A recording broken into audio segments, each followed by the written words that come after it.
Hi everyone welcome back to my mini blog. तो आज मो दिन आरंभ होता छतुआ पीवर कारण मुझे बाहर जी ऑफिस को बाहर को आसी देखे तो वर्षा बहुत जोर से उठे आसला आकाश पूरा अंधार हो सारा तापर मो निजक टे मो कैप्चर करके मु चलिए तौक आसी देखे तो आम गणेश पूजा ऑलमोस्ट आयोजन सरी सारा खाली आम पूजारी नना को अपेक्षा अच्छी आ भीतर आम पूजारी नना आसिक कलश बसिक पूजा कर्मणी स्टार्ट कर सारे। तो आमर जेहेतु गणेश ठाकुर टे छोट आसुँच तो मुझे जूम कर वीडियो रिकॉर्डिंग करुँगी। तापर आमर गणेश पूजा ठाकुर आमर आरती स्टार्ट हो गला।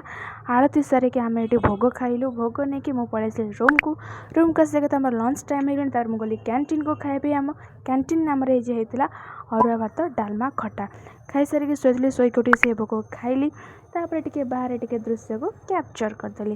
कैप्चर कर सारी मु आसीगली मो जगह को कम करने मत लगे दुनिया रे जति कम बोधे भगवान मो भाग्य लिख देइछंती। तो ये मो जो सूताटे बांधी हाथ में ठाकुर ये सूता न ये एक्चुअली मो इमोशन कहले चले हाँ ना।